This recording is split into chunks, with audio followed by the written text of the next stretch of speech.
গৌর ছাড়া শূন্য নবদ্বীপটা হলো প্রাণ ছাড়া দেহের ন্যায়। একাক ভক্ত একাকভাবে কাঁদছে আজ গৌর হরিকে হারা হয়ে। অদ্বৈত আচার্য প্রভু, সে অদ্বৈত আচার্য প্রভু গৌর হরিকে ডেকে ডেকে বলছে, দয়াময়, আমি গঙ্গা জল তুলসী দিয়ে সুরধ্বনি গঙ্গার তীরে দাঁড়িয়ে তোমাকে ডেকে ডেকে আমি এনেছি ধরাধামে, আর তুমি কিনা আজ এই নবদ্বীপ ছেড়ে চলে গেলে। এই নবদ্বীপ শূন্য, সারা নবদ্বীপ শূন্য হয়ে গেছে তোমায় ছাড়া। গৌর হরি শূন্য এই নবদ্বীপ, সেখানে থেকে আমি আর কি করব?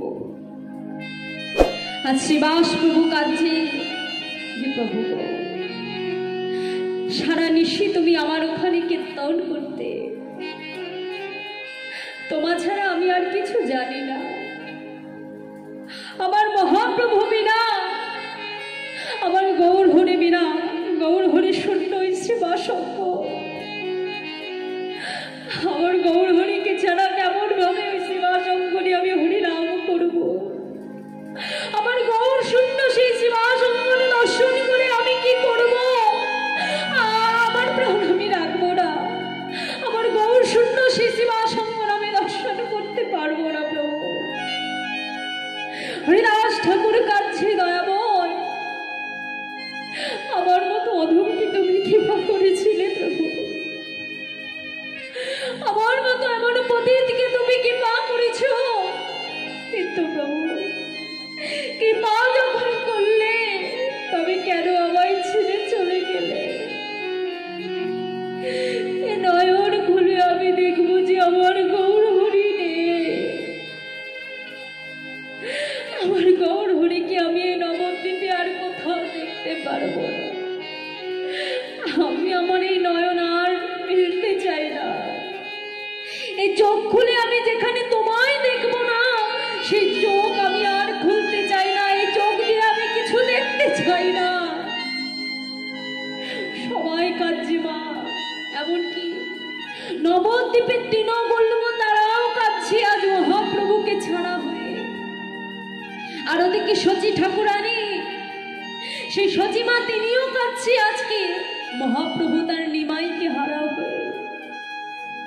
তার নিমাই হারা হয়ে তিনিও কাঁদছে আর বলছে, হে দয়াময়, আমি তোমার চরণে কি অপরাধ করেছি যে আমাকে সন্তান হারা হতে হলো? বলো, আমি কি অপরাধ করেছি যে আমার নিমাই আমাকে ছেড়ে চলে গেল? ভাবাবিষ্ট পদকর্তা লীলার এক পাশে দাঁড়িয়ে বলছে, মাগো, তুমি হয়তো ভুলে গেছো তুমি কি অপরাধ করেছো। একটা কথা মনে রাখবেন মা, জীবনে কখনো যদি কোনো সৎ মানুষের মনে আপনি আঘাত করেন, আপনি মনে করছেন যে আমি আঘাত করেছি, সে হয়তো জানলো যে আপনি তাকে আঘাত করেছে। কোনো সৎ মানুষের মনে আপনি যদি আঘাত করে থাকে, মনে রাখবেন সেই আঘাতটা দ্বিগুণ হয়ে আপনার কাছে ফিরে আসবে। কখনো কোনো সৎ ব্যক্তির মনে আঘাত করলে সেই আঘাতটা আপনার কাছে সুদ সমেত আবার ফিরে আসবে। তা সচিমাতা তিনিও আঘাত করেছিল কার মনে? ভবাবিষ্ট পদকর্তা লীলার এক পাশে দাঁড়িয়ে বলছে, মাগো, তুমি ভুলে গেছো। কাঁদালে কাঁদিতে হয়, কথাটা মিথ্যে নয়। আপনি যদি কাউকে কাঁদান তবে আপনাকেও কাঁদতে হবে, এ কথাটা ভুললে চলবে না। এটা সর্বদা স্মরণে রাখতে হবে বাবা, সর্বদা আপনাকে মনে রাখতে হবে। আপনি যদি কোনোদিনও কাউকে কাঁদিয়ে থাকেন তবে আপনাকেও ঠিক একদিন তার জন্য, সেই কর্মের জন্য আপনাকে তার ফলটাও পেতে হবে। তা সেই সচিমা তিনি কাকে কাঁদিয়েছিল? মন দিয়ে শুনুন বাবা। ত্রেতা যুগে তিনি ছিলেন মাতা কৈকেয়ী, রামচন্দ্রের বিমাতা। এখন রামচন্দ্রের যেদিন রাজ্য অভিষেক হচ্ছে, তিনি রাজা হবেন, আর সেই কৈকেয়ী সে বসে বসে রামের জন্য মালা গাচ্ছে। রামের জন্য মালা গাচ্ছে যে রামচন্দ্র রাজা হয়ে যখন তাকে প্রণাম করতে আসবে, তিনি তো মা, তিনি তো তার মা, সৎমা হলেও তিনি তার মা। কারণ রাজা দশরথের দুই স্ত্রী, কৌশল্যা আর কইকেয়ী। রাজা দশরথের 3 স্ত্রী, কৌশল্যা, কইকেয়ী, সুমিত্রা। রাজা দশরথের 3 স্ত্রী, আর তিনি যেহেতু তার সৎ মা ছিল, সৎ মা হলেও তো মা, তাই যখন রামচন্দ্র রাজা হয়ে তার কাছে আসবে, সে আশীর্বাদ স্বরূপ তার গাঁথা মালাটি রামচন্দ্রের গলে পরিয়ে দেবে। এই জন্য বসে বসে তিনি মালা গাচ্ছে। আর এমন সময় তার পিতার বাড়ির দাসী মন্থরা, সেই মন্থরা এসে তার কানে কুমন্ত্রণা প্রদান করছে। এই যে কইকেয়ী, এত সুন্দর করে মালা গাচ্ছিস কার জন্য? কেন তুমি জানো না কাল আমার রাম রাজা হবে? আমার রাম যখন আমাকে প্রণাম করতে আসবে, আমি তো তার মা, আমি তার গলায় মালা পরিয়ে দেব। কি, তুই তার গলায় মালা পরিয়ে দিবি? হ্যাঁ, সে তো আমার সন্তান, হতে পারে আমি তোর সৎ মা, কিন্তু মা তো। তুই তাকে মালা পরিয়ে দিবি, তোর এত আনন্দ? তোর এত আনন্দ কিসে? হ্যাঁ, আরে বাবা, রাম যদি রাজা হয় তবে কৌশল্যা হবে রাজমাতা, আর তুই হবি ভিখারিণী। দিদি হবে রাজমাতা আর আমি হব ভিখারিণী? হ্যাঁ, রাম রাজা হলে কইকেয়ী, কৌশল্যা সে হবে রাজমাতা, আর তুই কইকেয়ী, তুই হবি ভিখারিণী। বলছি তবে তবে এখন আমি কি করব? বলছি শোন, দেখুন মা, লোভ কি জিনিস। মানুষের মনে যখন লোভ আসে, সব বুদ্ধি সেটাও নষ্ট হয়ে যায়, সেটাও ভ্রষ্ট হয়ে যায়। বিবেকের কথা তখন সে আর শোনে না। লোভটা এমনই বস্তু, সে মন্ত্রণা, সে মন্ত্ররা তাকে কুমন্ত্র প্রদান করছে, তার কর্ণে কুমন্ত্র দিচ্ছে, বলছে যে তোর দিদি সে রাজমাতা হয়ে যাবে, আর তুই ভিখারিণী হয়ে থাকবি সারা জীবন, তোকে ওর দাসীবৃত্তি করে থাকতে হবে। বলছে তাহলে আমি কি করব? বলছে শোন, দশরথ যখন যুদ্ধে পরাজিত হয়ে, দশরথ যখন যুদ্ধ করে রাজভবনে ফিরে এসেছিল তার ক্ষতবিক্ষত দেহ নিয়ে, তুই তখন তাকে সেবা করে তাকে সুস্থ করে তুলেছিলিস। তুই তাকে সেবা করে যত্ন করে তাকে সুস্থ করে তুলেছিলিস। আর সেই দশরথ তোকে বলেছিল তোকে দুটো বর দেবে, আর তুই বলেছিলিস বর দুটো আমি সময় বলেছি। তা এখনই হলো তোর উপযুক্ত সময়, এখনই তুই তোর বর দুটো চেয়ে নে। বলছি তাই? এখন আমি বর দুটো চাইবো? তা আমি কি বর চাইবো? শোন, আমি তোকে শিখিয়ে দিচ্ছি তুই কি বলবি। তার মনে তার কর্ণে কুমন্ত্র প্রদান করছি। শোন, তুই যে রাজা দশরথের কাছে বলবি যে আমি আপনার কাছে দুটো বর চাই। যখনই তোকে জিজ্ঞাসা করবি কি বর চাও, তুই প্রথম বর চাইবি যে রাম রাজা হবে না, রাজা হবে আমার ছেলে ভরত। আর দ্বিতীয় বর চাইবি যে রামকে 14 বছরের জন্য বনবাসে যেতে হবে। যেই এ কথা বলেছে তার মনটা আটকে উঠেছে। কি আমি এ কথা কেমন ভাবে বলবো? একজন মাকে আমি কেমন করে তার সন্তান হারা করে দেব? এ কথা আমি কেমন ভাবে বলবো? কিন্তু মাগো, নিজের বিবেকের কণ্ঠটা রোধ করে দিয়ে লোভ তার মধ্যে জেগে উঠেছে। আর সে কইকেই কি করেছে? রামচন্দ্রের রাজ অভিষেক স্থানে যায়নি, অন্তঃপুরে বসে আছে। আর রাজা দশরথ সেখানে সকলকে দর্শন করছে, দেখছে কইকেই নেই। সঙ্গে সঙ্গে খুঁজতে খুঁজতে যখনই অন্তঃপুরে এসেছে, এসে দেখছে কইকেই ঘরের কোণে চুপটি করে বসে আছে। এ কি কইকেই, আজ আমার ছেলে রাজা হবে, রামচন্দ্র রাজা হবে, তুমি খুশি নাও? তুমি এখানে কেন বসে আছো? চলো ওখানে দেখো কত আনন্দ হচ্ছে, রামচন্দ্রের রাজ অভিষেক হবে, চলো। তুমি না গেলে কি করে হবে? তুমি তো তার মা। বলছি শুনুন রাজামশাই, শুনুন স্বামী, শুনো, আপনি আমাকে একটি শর্ত করেছিলেন, মনে আছে? বলছি কি শর্ত? আপনি বলেছিলেন আমাকে দুটি বর দেবে। হ্যাঁ, আমার মনে আছে তো। তুমি তো বলেছিলে যে আমি পরে বর দুটো চেয়ে নেব। হ্যাঁ, আমি বলেছিলাম। সে বর দুটো আজ আমার লাগবে। বেশ, আজ আমার মনে বড় আনন্দ, আমার সন্তানের রাজা হবে। আমার কাছে যে যা চাইবে আমি তাকে তাই দেব, বলো তোমার কি চাই? সঙ্গে সঙ্গে মাতা কইকেয়ী বলছে, শোনুন স্বামী, আমার প্রথম বর হলো রাম রাজা হবে না, রাজা হবে আমার ছেলে ভরত। সঙ্গে সঙ্গে রাজা দশরথ বলছে, ঠিক আছে, রামও আমার সন্তান, ভরতও আমার সন্তান। রাম রাজা না হলে কি হবে, ভরত তো হবে, চলো তুমি সেখানে চলো। বলছি, দাঁড়ান, আমার কথা এখনো শেষ হয়নি, আমার আরেকটি বর লাগবে। আচ্ছা বেশ, বলো কি বর চাই?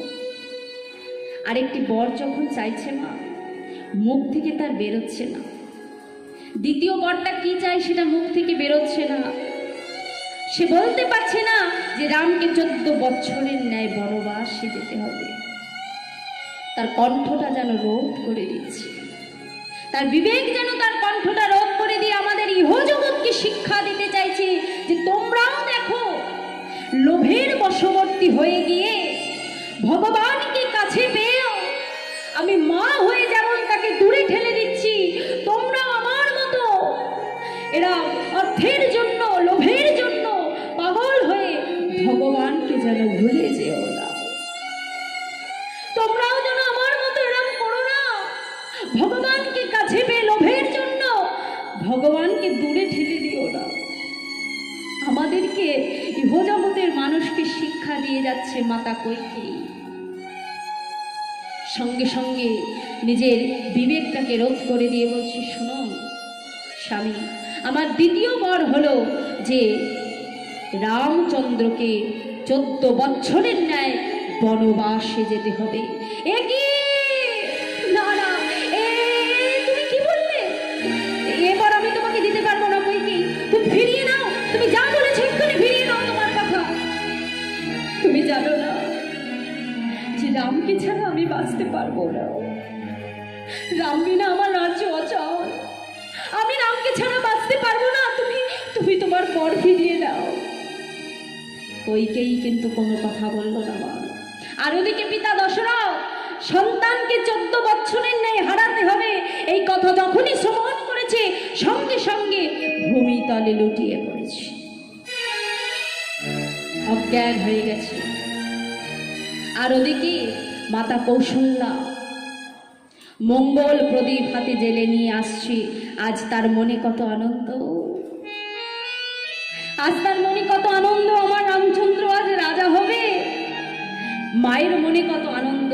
সঙ্গে সঙ্গে হুচট খেয়ে প্রদীপটি পড়ে গিয়ে মঙ্গল প্রদীপটি নিভে গেছে। মার মনে সাড়া দিয়ে উঠেছে কি, তবে কি আমার রামের কোনো বিপদ হবে? হ্যাঁ, ইহজগতে সন্তানের যাই কিছু হোক না কেন, সবার আগে কিন্তু মায়ের মনে সাড়া দেয়। সবার আগে মা বুঝতে পারে যে তার সন্তানের কোনো বিপদ হতে চলেছে। তাই যখনই মঙ্গল প্রদীপটা উল্টে পড়ে গেছে, সঙ্গে সঙ্গে মাতা কৌশল্যার মনটা ছাপ করে উঠেছে কি, মঙ্গল প্রদীপটা এমন ভাবে পড়ে দেবে কেন, তবে কি আমার রামের কোনো বিপদ হতে চলেছে? সে নিভন্ত প্রদীপটা হাতে নিয়ে যখনই গেছে, দেখছে তার স্বামী ভূমিতলে পড়ে আছে, আর তার বোন কইকেয়ী পাশে দাঁড়িয়ে আছে। তখন মাতা কৌশল্যা কইকেয়ীকে ডেকে বলছি, কইকেয়ী, রাজামশাইয়ের কি হয়েছে? কেন উনি এমন ভাবে পড়ে আছে? বোন, কি হয়েছে? দিদি,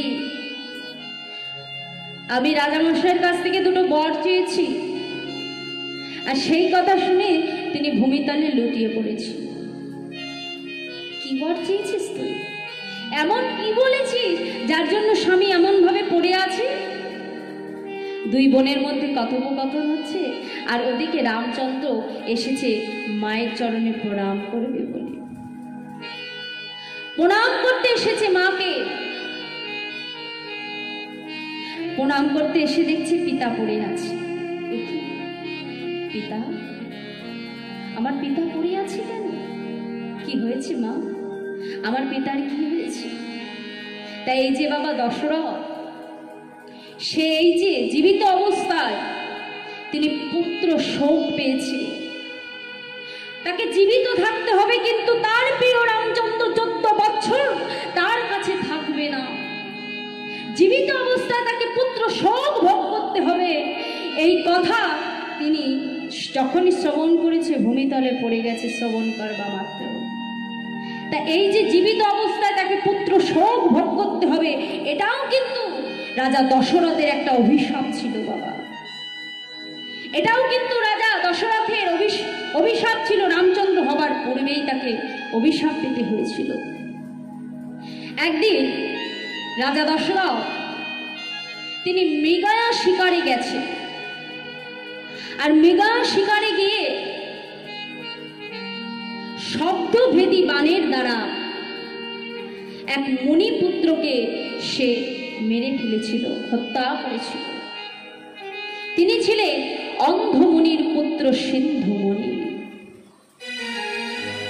সেই সিন্ধুমণি সে তার অন্ধ পিতামাতার জন্য জল নিতে এসেছিল, আর যখন সে কলস দিয়ে জল ভরছে, সেই জল ভরার শব্দ শুনে রাজা দশরথ শব্দবেদী বাণ দ্বারা তাকে, যখনই সেই শব্দবেদী বাণ তার উপর প্রয়োগ করেছে, সেই শব্দবেদী বাণে সেই অন্ধমণির পুত্র সিন্ধুমণি সেখানেই প্রাণ ত্যাগ করেছে। প্রাণ ত্যাগ করবার পূর্বে সে ডেকে ডেকে বলছে, হে হে পথিক, কে আমার এমন অবস্থা করলো? আমি একটিবার তাকে দেখতে চাই। আমি তো জানি আমার মৃত্যু হবে, কিন্তু কে আমার এমন অবস্থা করলো? আমি একটিবার তাকে দেখতে চাই, একটিবার আমার সামনে আসো। সঙ্গে সঙ্গে রাজা দশরথ এসে দেখছি, কি এ আমি কি করছি? এ তো হরিণ নয়, এ তো একজন মানুষ। আমি কি করে ফেললাম? সঙ্গে সঙ্গে সেই সিন্ধুমণি রাজা দশরথকে ডেকে বলছে, আপনি কি করলেন?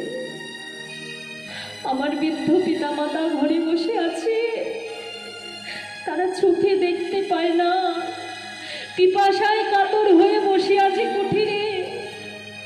কখন আমি তাদের জন্য একটু জল নিয়ে যাব, আমার পিতা সেবা করবে, আমার মা সেবা করবে। আমি যেন তাদের আর কেউ নেই। আরে আপনি কি করলেন? আমাকে বাঁধা মেরে ফেললেন। কিন্তু মরবার পূর্বে আমার একটি বাসনা আছে, আপনি আমার পিতামাতার জন্য জল নিয়ে যাবেন, আর আমার এই দেহটা আপনি আমার পিতামাতার কাছে পৌঁছে দেবে, আমার পিতামাতার হাতে আমার দেহটা তুলে দেবে। রাজা দশরথ কাঁদছে মাগো। আর যখন সেই অন্ধমণির পুত্র সিন্ধুমণি প্রাণ ত্যাগ করেছে, সে মৃত দেহটা সঙ্গে করে নিয়েছে, অন্ধমণির কুঠিরে যাচ্ছে। আর ওদিকে পায়ের শব্দ শুনতে পেরে অন্ধ পিতামাতা ডাকছে, বাবা সিন্ধু, সিন্ধু তুই এলি বাবা? দে না বাবা, আমাদের একটু জল দে, আমরা তখন থেকে তোর জন্য বসে আছি। দে বাবা, আমাদের একটু জল খাইয়ে দে। রাজা দশরথ কাঁদছে আর বলছে, হে মণিবর, আমি আপনার সিন্ধু নই। কি? তবে কে এসেছো তুমি? আমি রাজা দশরথ। রাজা দশরথ, আপনি কেন এসেছেন? হে মণিবর, আমি যে অজান্তে শব্দবেদী বাণের দ্বারা আপনাদের সন্তানকে মেরে ফেলেছে, আমি যে অজান্তে শব্দবেদী বাণে আপনার সন্তানকে হত্যা করেছি, এই যে আপনার সন্তান সিন্ধুমণি। হে কি না, তুমি কি বলছো? না, এ হতে পারে না। আমার একমাত্র পুত্র সিন্ধু, আমাদের বৃদ্ধ পিতামাতার অন্ধের যষ্টি, আর তুমি কিনা আমার সিন্ধুকে হত্যা করেছো। তুমি কি করেছো? শোনো, আমিও তোমায় অভিশাপ দেব। আমরা এই বৃদ্ধ পিতামাতা এই বয়সে যেমন পুত্র হারা হয়ে পুত্র শোক পাচ্ছি, আমিও তোমাকে অভিশাপ করছি, তুমি জীবিত অবস্থাতেই তুমি পুত্র কি সেটা তুমি অনুভব করবে। তোমাকেও তোমার পুত্র হারা হয়ে থাকতে হবে। তুমিও বুঝবে যে যখন সন্তান পিতা মাতার কাছে না থাকে তখন পিতা মাতার কি হয়। আমিও তোমাকে অভিশাপ দিলাম, তোমাকে জ্যান্ত শোক, পুত্র হারা হবার শোক তোমাকেও পেতে হবে। তাই মাগো, সেই যে রাজা দশরথ কাঁদিয়েছিল অন্ধমুনিকে তার সন্তানকে হত্যা করবার জন্য, সেও কিন্তু অভিশপ্ত ছিল। আর তাই তো তাকে আজ 14 বছর তার সন্তান হারা হয়ে যখনই রামচন্দ্র বনবাসে চলে গেছে, সঙ্গে সঙ্গে রাজা দশরথ প্রাণ ত্যাগ করেছে। তাকেও পুত্র হারা হবার শোক অনুভব করতে হয়েছে, যন্ত্রণা অনুভব করতে হয়েছিল। সেই যে রাজা দশরথ, সে আজ ভূমিতলে বসে বসে ভূমিতলে লুটিয়ে পড়েছে। আর ওদিকে রামচন্দ্র এসে দেখছি পিতা পড়ে আছে, মাতা দাঁড়িয়ে আছে পাশে, তার বিমাতা দাঁড়িয়ে আছে। এসে বলছে, মা কি হয়েছে? পিতা এমন ভাবে শুয়ে আছে কেন? বাবার কি হয়েছে বলো না। তখন কইকেয়ী বলছে, শোনো রাম, আমি তোমার বাবার কাছ থেকে 2টি বর চেয়েছি। কি বর চেয়েছো মা? আমি প্রথমবার চেয়েছি যে তুমি রাজা হবে না, রাজা হবে আমার ছেলে ভরত। ভালো তো, ভাই রাজা হবে, তো বড় আনন্দের কথা। বেশ বেশ, তবে ভরতই রাজা হোক। আর দ্বিতীয় বর কি চেয়েছো মা? শোনো, তোমাকে 14 বছরের ন্যায় বনবাসে যেতে হবে। বনবাসে এক্ষুনি যেতে হবে? হ্যাঁ, এক্ষুনি তোমাকে যেতে হবে। সঙ্গে সঙ্গে নিজের রাজবেশ পরিত্যাগ করে, নিজের রাজবেশ খুলে ফেলে ছিন্ন মলিন বস্ত্র পরিধান করেছে। আর আমাদের জগৎকে শিক্ষা দিয়ে গেছে, হে জগৎ জীব, তোমরা দেখো যে আমি ভগবান হয়েও আমাকেও যখন সময় হয়েছে আমার রাজবেশ পরিত্যাগ করতে হয়েছে। তাই ইহ জগতের জীব, তোমরাও ভালো করে একটা কথা স্মরণ করে নিও, যখন তোমাদের অন্তিম সময় উপস্থিত হবে তোমাদেরকেও সর্বস্ব ছেড়ে চলে যেতে হবে। কোথায় থাকবে তোমার বসন? কোথায় থাকবে তোমার ভূষণ?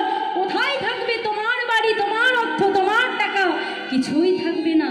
যখন তোমার সময় হবে তোমাকেও চলে যেতে হবে। নিতাই গৌর হরি। রাজা রামচন্দ্র আমাদেরকে দেখিয়ে দিল। তাই নিজের রাজবেশ পরিত্যাগ করে রামচন্দ্র চলে গেল ভাই লক্ষ্মণ আর তার স্ত্রী সীতাকে সঙ্গে করে বনবাস। আর ওদিকে মাতা কৌশল্যা বসে বসে কাঁদছে। কৌশল্যা বসে বসে কাঁদছে আর কইকেয়ীর কাছে গেছে। কইকেয়ী, তুই রামের মা হয়ে এত বড় অভিশাপ তুই দিতে পারলি? তুই এমন বর চাইতে পারলি? তোর ভরত রাজা হবে, তাতে আমার কোনো দুঃখ নেই, কিন্তু মা হয়ে তুই আমার সন্তানকে আমার কাছ থেকে কেড়ে নিলি। তুই আমাকে 14 বছরের জন্য সন্তান হারা করে দিলি। আমি কেমন ভাবে আমার রামচন্দ্র হারা হয়ে থাকবো? তুই মা হয়ে কি করলি এটা? তুই কি জানিস না বল, সন্তানকে ছেড়ে থাকা একটা মায়ের পক্ষে কখন সম্ভব নয়। আর তুই কিনা আমার মন হয়ে আমাকে 14 বছরের জন্য সন্তান হারা করে দিলি। শোন, আমিও তোকে অভিশাপ দেব, আমি তোকে অভিশাপ করব। তুই যেমন আমাকে 14 বছরের জন্য আমার সন্তান হারা করে দিয়েছিস, ঠিক তদ্রূপ তোকে 3 জনম সন্তান হারা হয়ে কাটতে হবে, সন্তান হারা হয়ে তোকে থাকতে হবে। আর তুইও বুঝবি যে সন্তান হারা হয়ে থাকার কত যন্ত্রণা, কত বেদনা, সেটা তোকেও সহ্য করতে হবে। তাই 3 জনমটা কোন কোন জনম মা?